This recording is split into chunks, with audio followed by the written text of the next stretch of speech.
J'ai dit, un homme de Dieu qui prend ta dîme, qui prend ta prémisse, qui prend tes offrandes, qui ne prie pas pour toi est un sorcier. C'est l'ouvrier qui mérite son salaire. Donc un pasteur prend la dîme, ça veut dire qu'il y a un salaire. Donc c'est qu'il y a un travail. Nombre 18, le verset 20 a dit que la dîme de tout Israël sera pour les Lévites, pour le service qu'ils font. C'est que c'est parce qu'ils ont fait quelque chose qu'ils ont ce salaire-là. Même un homme de Dieu qui ne t'apporte rien, sa prédication ne te bénit pas, il ne prie pas pour toi, il ne fait rien pour toi, tu n'as rien à lui donner. Maintenant, il y en a qui sont à l'église de quelqu'un, et puis c'est sur Internet, on te bénit. Celui qui te bénit, c'est lui qui travaille dans ton âme. Celui qui prêche, et puis tu te transformes, c'est lui que Dieu utilise pour travailler dans ton âme. Donc, c'est lui qui est ton véritable pasteur. C'est lui que tu appelles. C'est à lui que tu envoies tes sujets de prière par WhatsApp. C'est lui qui est ton vrai pasteur. Tu ne peux pas dire non, que comme c'est sur Internet, ça, ce n'est pas utile. Mais sur Internet, là, quand moi, je prie pour vous, là, vous ne guérissez pas en direct. Est-ce que le Saint-Esprit dit, comme c'est sur Internet, je ne vous guéris pas? Donc, si Dieu vous guérit, s'il y a des déblocages, c'est aussi sur Internet, là, vous allez payer vos dîmes. Parce que pour que vous soyez guéri, il a fallu un jeûne, il a fallu des prières, il a fallu des consécrations, il a fallu chercher Dieu, il a fallu veiller, il a fallu crier à Dieu,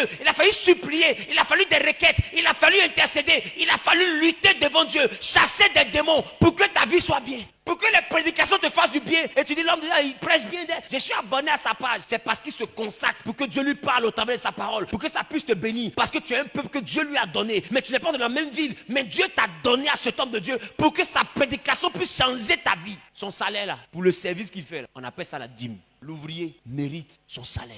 Vous qui êtes chez les hommes de Dieu et ils prennent soin de vos âmes, ils prient pour vous, ils jeûnent pour vous, ils intercèdent pour vous et vous êtes bénis, vous ne payez pas vos dîmes, vous êtes des sorciers. Les fidèles, pour qui les hommes de Dieu jeûnent, prient, crient à Dieu et vous êtes bénis, vous ne payez pas vos dîmes. C'est là que vous devenez intelligent, c'est là que vous devenez calculateur, vous devenez mathématicien, vous êtes des sorciers. L'ouvrier mérite son salaire. Donc tu penses que bénédiction c'est doux dans ta bouche. Et c'est à cause de tous ces comportements-là. Aujourd'hui, même les pasteurs, pour vous rencontrer les fidèles, ils font payant. Parce qu'ils voient que les chrétiens sont devenus méchants. Les chrétiens ne leur donnent pas leur salaire. Donc eux, ils vont improviser pour avoir leur salaire. C'est qu'ils ont rencontré une catégorie de chrétiens qui est de la nouvelle génération. Parce que chrétiens nouvelle génération, son problème est dîme. C'est comme problème de chien et os. On mange le salaire qu'on mange la part de Dieu. Et puis on dit non, c'est fini. Jésus a tout payé à la croix. Mais s'il a tout payé à la croix, va t'asseoir devant la croix pour chasser tes démons. Va voir un menuisier, il va faire croix, tu mets devant ta porte. Quand on te poursuit la nuit, tu mets t'asseoir devant. Si Jésus a tout payé à la croix, quand mari de nuit te poursuit, pourquoi tu vas chez un pasteur? Faut dire au mari de nuit que Jésus a tout payé. Tu viens voir un pasteur pour qu'il fasse ta délivrance. Maintenant, au moment de le bénir financièrement, non, vous avez reçu gratuitement. Qu'est-ce qui est gratuit? Montrez-moi ce qui est gratuit, je vais vous donner. Même la Bible qu'on lit pour vous enseigner, là, on paye. Moi, j'ai payé Bible près de 70 000 francs, une seule Bible, plus de 100 euros. Parole de Dieu, 100 euros, pas possible. 100 euros, c'est le salaire de quelqu'un. Bible est vendue à 100 euros. Toi aussi. Normalement, la Bible, c'est la parole de Dieu, ça doit être gratuit. Montre-moi ce qui est gratuit. Ce genre de caméra là, il y a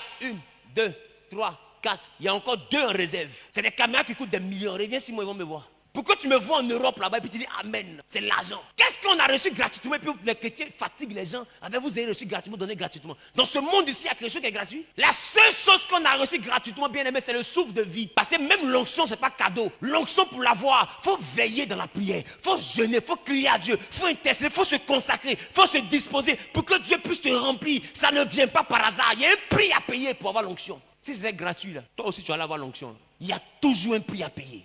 Arrêtez les histoires que vous avez reçues gratuitement. Donnez gratuitement. La chose qu'on a tous reçue gratuitement, c'est le souffle de vie, la respiration. Ça vient de Dieu. Mais manger que tu as mangé quand tu étais petit, cérélac, la bouillie que tu as bu là, on a payé. Couche qu'on a mis sur tes fesses, on a payé. Brosse, on a pu te brosser, on a payé. Même ce qu'on a pu payer tes cheveux, on a payé. Pommade, on a mis sur toi, on a payé. Dès que tu viens au monde, tout est payant. Jusqu'à ta mort, même le sol où on t'enterrait, on paye. Tu vas payer, tu vas pas payer. Où on t'enterrait? Tu vas rester sur un arbre. Même arbre va se fâcher parce qu'il va dire, tu ne m'as pas payé. Écoute, on paye tout. On voit des gens qui sont prêts à aller à l'hôpital pour la guérison des cancers. Tu viens voir un pasteur, tu allais payer 8 millions, 6 millions à l'hôpital pour que ton cancer disparaisse. Et puis là encore, c'est pas sûr qu'ils allaient réussir l'opération. Tu viens voir un pasteur, il prie. En moins de 5 minutes, le cancer disparaît. Tu trouves que c'est tellement naturel. Au lieu de lui dire, papa, j'allais payer 5 millions là-bas, tiens 2 millions pour te dire merci. Tu as bien dit, homme de Dieu, que Dieu te bénisse, vraiment Dieu t'utilise. Il va faire quoi ça? Dieu te bénisse, ça tu l'as dit au médecin. Tu as déjà vu un médecin qui a regardé qui a dit non, opération est 5 millions, mais comme Dieu existe, viens t'opérer cadeau. Les gens meurent dans les hôpitaux parce que ton parent n'a pas l'argent pour payer l'ordonnance, n'a pas l'argent pour payer le soin, on ne te traite pas. Médecin ne vient plus, te saute. Les gens sont sans cœur, tu ne payes pas, on ne te regarde pas. C'est dans ce monde-là on est. Et tu le sais. Pourquoi ça à l'église tu fais jouer la spiritualité pour justifier ta méchanceté? Vous voulez juste que les pasteurs soient des misérables, des mendiants qui viennent supplier à vos portes pour avoir de quoi manger.